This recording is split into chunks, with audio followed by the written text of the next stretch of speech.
Bueno, estamos aquí con Capi de nuevo, bienvenido, aquí estamos. Bueno, este sitio le sonará familiar a muchos jugadores. Así es. Entre ellos pues tenemos a grandes como han sido David Nalbandián, Guillermo Coria, Grigor Dimitrov, Silvia Soler. Así es. Justamente la última pretemporada se recordarán bastante este lugar. Fabio Fognini, Alessandro Giannessi, Silvia Soler, Yasmín Guimaraes y Diana Negreanu, porque han pasado gran parte de sus horas del día sufriendo acá y recordando a mi madre también. Bueno, el objetivo de hoy vamos a presentar el GSA, el Global Systemic Activation. Así es. Entonces, queríamos saber un poco qué es este sistema. Bueno, básicamente es una propuesta metodológica abierta que está orientada fundamentalmente a la preparación de deportistas en disciplinas que comprometen mucho todos los patrones visuales, las lecturas de la trayectoria y la toma de decisiones.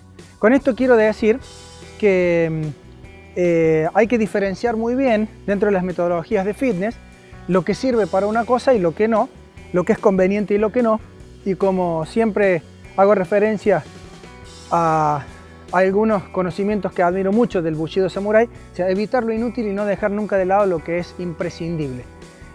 Global Systemic Activation tiene todo un planteo metodológico basado en el funcionamiento del cerebro como regulador y modulador de toda la coordinación y la motricidad humana, más cuando estamos hablando de llevar estas habilidades motrices a niveles altos, a niveles supremos de maestría, para posicionarnos dentro de los sistemas de ranking por delante de todos los jugadores y competidores posibles que estén a nuestro alcance.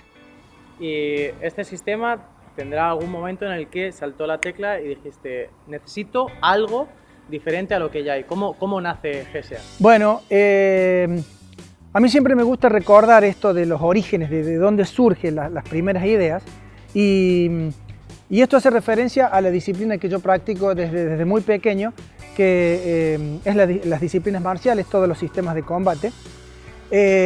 Lógicamente, uno empieza a advertir, a tomar conciencia de ciertos aspectos, de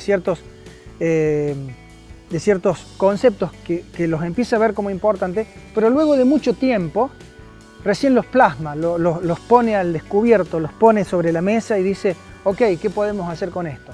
A mí me pasó esto básicamente en un momento histórico del deporte mundial. Fue cuando el inicio de las artes marciales mixtas, el inicio del MMA, del Mixed Martial Art, del UFC.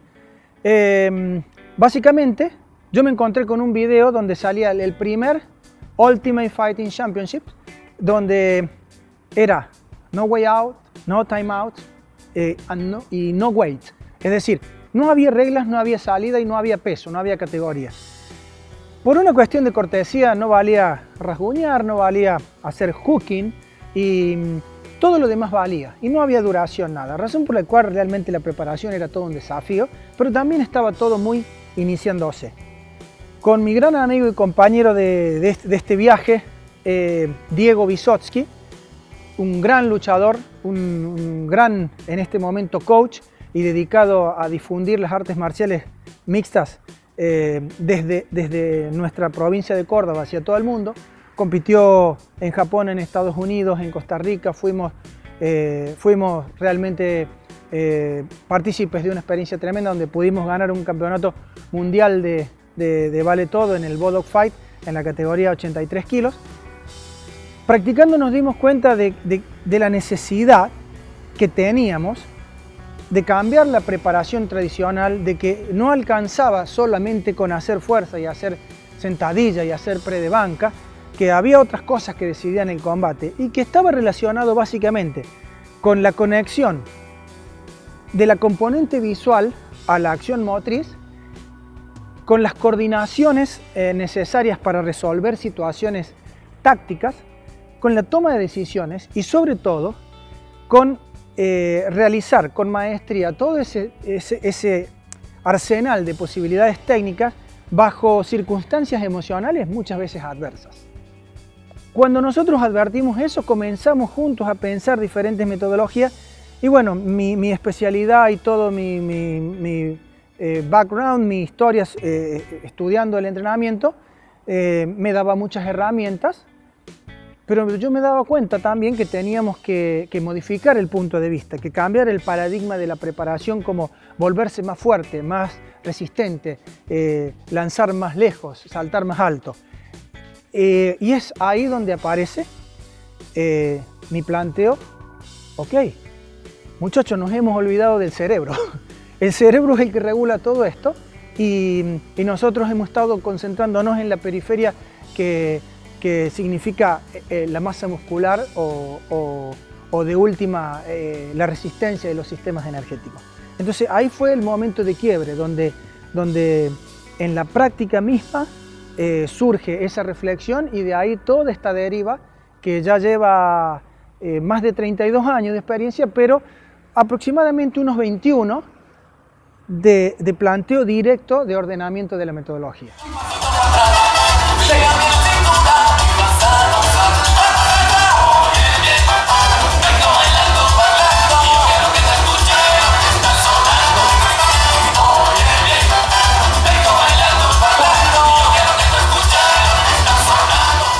Bueno, bien, Capi, y ahora, visto lo que hemos hablado, ¿para qué GSA? ¿Qué diferencia hay con los sistemas tradicionales? Bueno, básicamente, y aclarando, pero de todo corazón, que de ninguna manera el hablar de la efectividad de un sistema niega la validez de los otros. Yo simplemente la diferenciación la planteo desde la necesidad que tengo como responsable directo del rendimiento de personas que se dedican a deportes tan particulares como el tenis, como la lucha, como los deportes situacionales donde hay que resolver problemas. Simplemente no me refiero a los sistemas tradicionales como el bodybuilding, como el CrossFit o como cualquier otro sistema tradicional de fitness como que no sirven. Simplemente jamás podría considerar, si soy honesto, de que esos sistemas pueden ser la base de la preparación de un deportista de élite en estas disciplinas en las que yo me manejo. Razón por la cual el GSA surge como la necesidad de llevar a un nivel más alto, más complejo y sobre todo, aunque parezca raro, más simplificada, la preparación de los deportistas que a mí me toca preparar, me toca entrenar. Entonces, resulta que los principios básicos de las metodologías tradicionales están basadas en desarrollar la fuerza, en desarrollar la resistencia, como hemos hablado ya en los videos anteriores. Y a mí lo que me toca es entrenar habilidades motrices complejas en la toma de decisiones con situaciones muy particulares de multipercepción y sobre todo, lo que insisto siempre, en situaciones emocionales adversas, complejas, dado a que la característica de las disciplinas que trabajo tiene una oposición táctica, es decir, que hay otra persona intentando que tú no hagas lo que quieres hacer. Es distinto correr, es distinto a levantar un peso, porque nadie te está molestando. Pero en cambio en la lucha, en el fútbol, en el tenis, alguien te está tirando la bola donde te queda incómodo, a una velocidad muy fuerte, intentando que cometas un error. En la lucha alguien te está intentando vencer, te está intentando golpear, te está intentando derribar, hacer una llave. En el fútbol alguien te está intentando pasar, hacer un gol, correr más rápido que tú, pero con la pelota en los pies, no como una carrera de atletismo. De ahí surge un sistema metodológico adecuado a las necesidades que yo tengo y a las necesidades de los deportistas que yo preparo, que está basado básicamente en el compromiso de todo el organismo en su conjunto. En realidad son 18 a 21 puntos que definen este sistema y lo diferencian de otras metodologías. Básicamente es compromiso del organismo en su conjunto, fundamental involucración de la toma de decisiones en absolutamente todos los ejercicios y actividades del entrenamiento, compromiso multisensorial, multitareas, alternancia óptima entre la contracción y la relajación, modulación de la actividad refleja, Ejecución en un 70% o más de los ejercicios en condiciones de asimetría, trabajos compensatorios de las disvalías angulares que respeten al máximo la biomecánica real, no la biomecánica ideal. La mayoría de los sistemas de preparación trabajan solo los gestos ideales y a veces uno tiene que pegar una bola desde el suelo o movilizar un peso o el peso del luchador oponente en una posición bastante compleja que no responde a eso perfectito ideal que vemos en los libros. Se utiliza muchísimo la combinación sistemática de las variables de fuerza y las velocidades de ejecución. Se utiliza lo que yo denomino facilitación de las resistencias inerciales. Básicamente una gran actividad y énfasis en la modulación de los reflejos y el compromiso de las diferentes áreas de Brodmann, que son áreas del cerebro que desarrollan funciones tales como la ejecución de la acción, el sentido del ritmo, la toma de decisiones, y que están conectadas a su vez con un fenómeno muy poco conocido que se llama emotogénesis, que es decir, la formación de la emoción. Y ahí es donde conecta este GCA desde el punto de vista, por así decirlo, tradicionalmente físico, con lo que nos sucede a todos a la hora de competir. Lamentablemente no tenemos torneos mundiales de entrenamiento, porque si no tendríamos muchos más campeones. La mayoría de los competidores son excelentes entrenando y tienen una gran caída de su rendimiento a la hora de competir. Y hay otros que no, otros que han encontrado esa dinámica, han encontrado lo que técnicamente se llama ese circuito neurocibernético que les permite conectar la acción, la ejecución, con la coordinación y la maestría necesaria en una situación emocional que a veces es adversa y que a otros les generaría una gran presión y expectativa, dificultando su rendimiento. Esto, que es bastante complejo, tiene un principal obstáculo, una principal limitación. Casi todos estamos entrenados y educados en conocer la fisiología, la anatomía, los grupos musculares y las funciones de las cadenas musculares y de los sistemas energéticos, de la resistencia, de la fuerza. Pero hay muy poca formación de base académica en lo que es la neurociencia y el conocimiento de algo tan complejo como es el cerebro.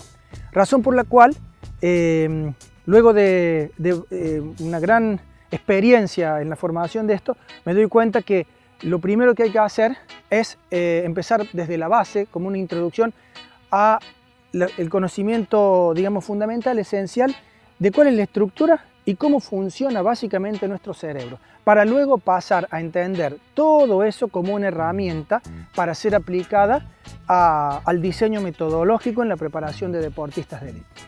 Digamos que el cerebro es como nuestro procesador de datos, y si no tenemos un buen procesador jamás vamos a poder mover el resto del hardware, que sería pues nuestra musculatura, nuestra coordinación visual, nuestra...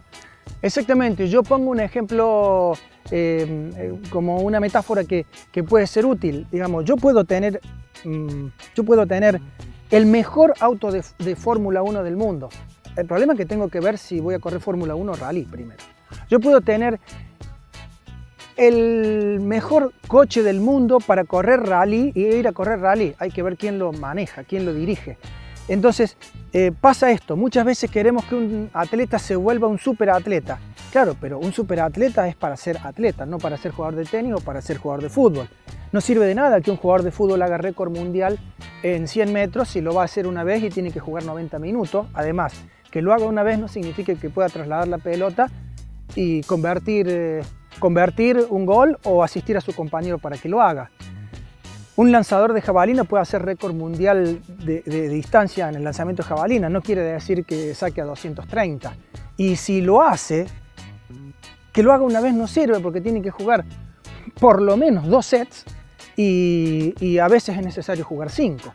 Entonces hay que entender bien el para qué hago lo que hago, y esa es la pregunta fundamental del Global Systemic Activation, es decir, darle sentido a cada repetición, a cada ejecución, en un contexto de toma de decisiones con compromiso de los patrones efectores emocionales y con una visión muy clara de cómo va a ser transferido en el momento de la competencia.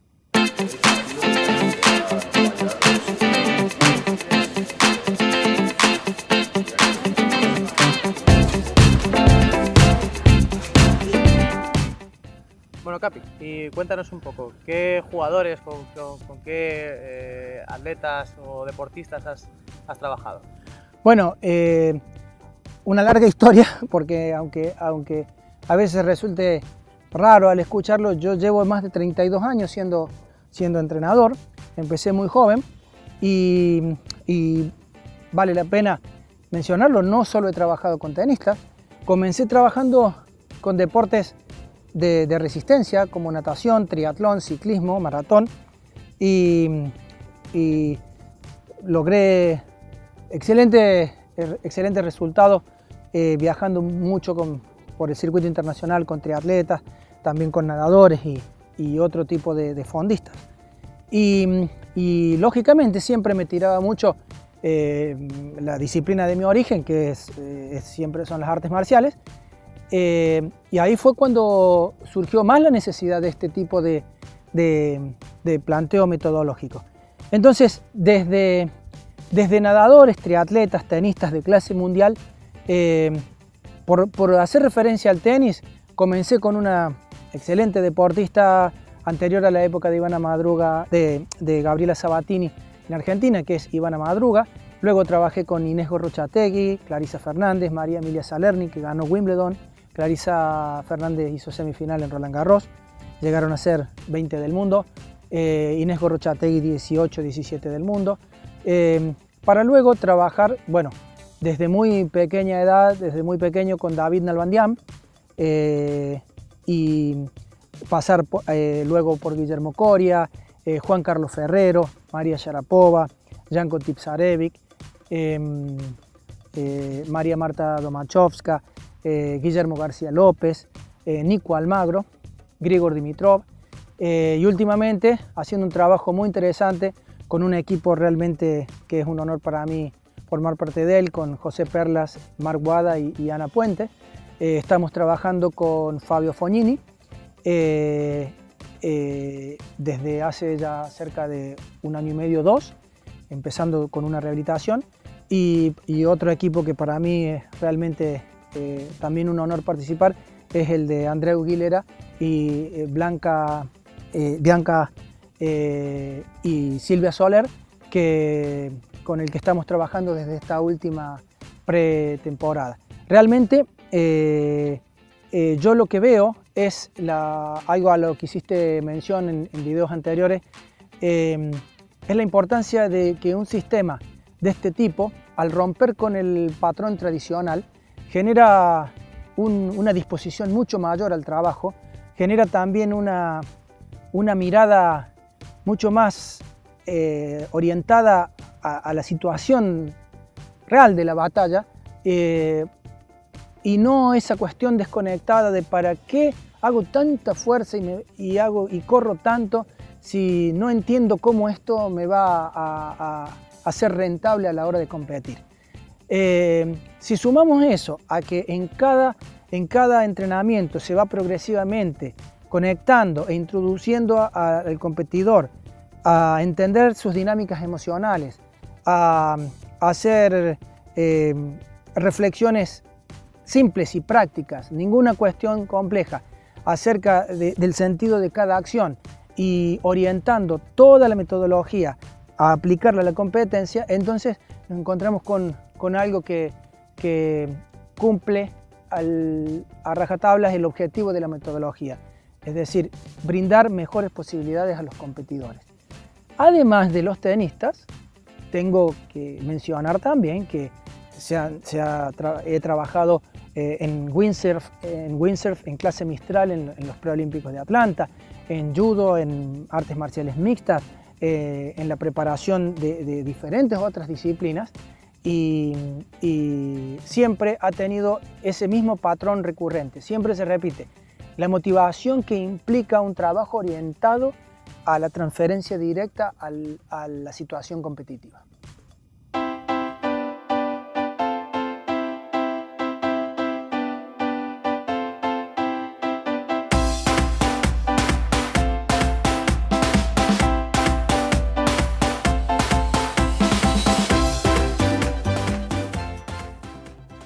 Bueno, tengo entendido, Capi, que bueno, no sé exactamente todos los resultados que han hecho tus jugadores. Sé que ha habido jugadores que han estado muy arriba, otros deportistas a los que le ha sacado mucho rendimiento.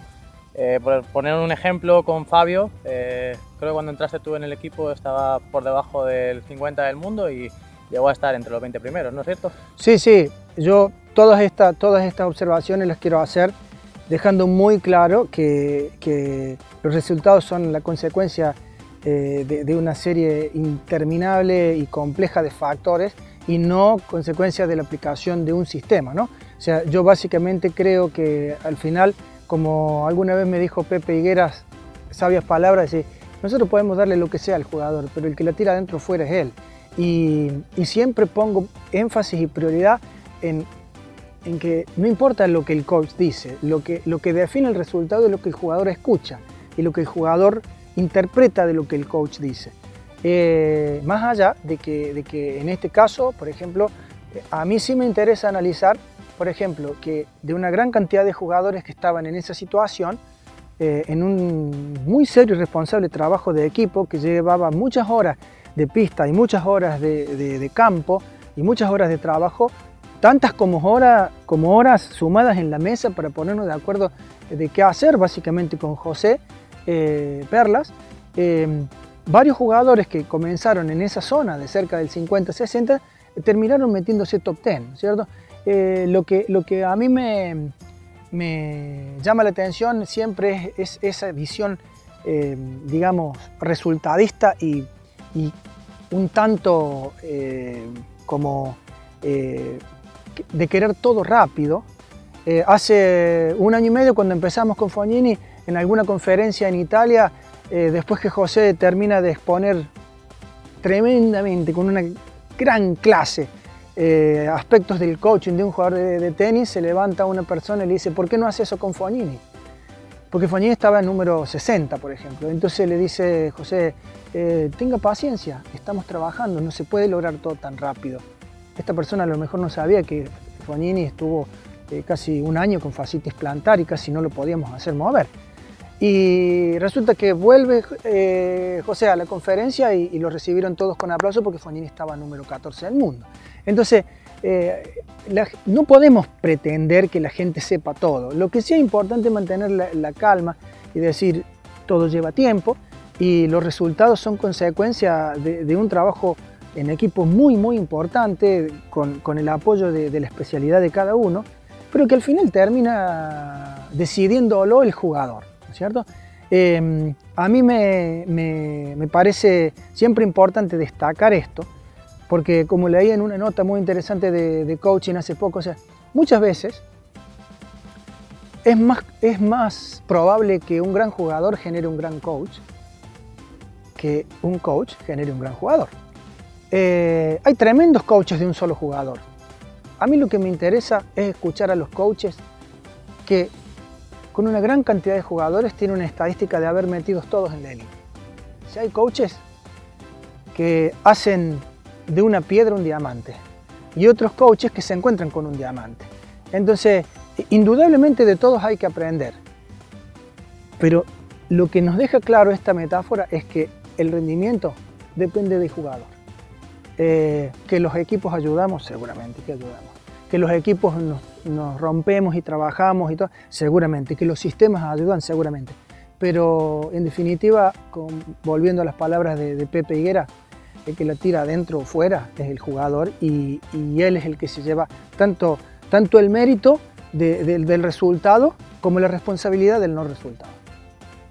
Bueno, pues con esto terminamos la introducción a GSA. En próximos vídeos veremos punto por punto qué se trata de este sistema tan novedoso, que nos ha chocado, por lo menos a nosotros desde Corbacho Tenis, nos ha chocado este planteamiento tan diferente a lo que hemos visto siempre, por lo menos aquí en España.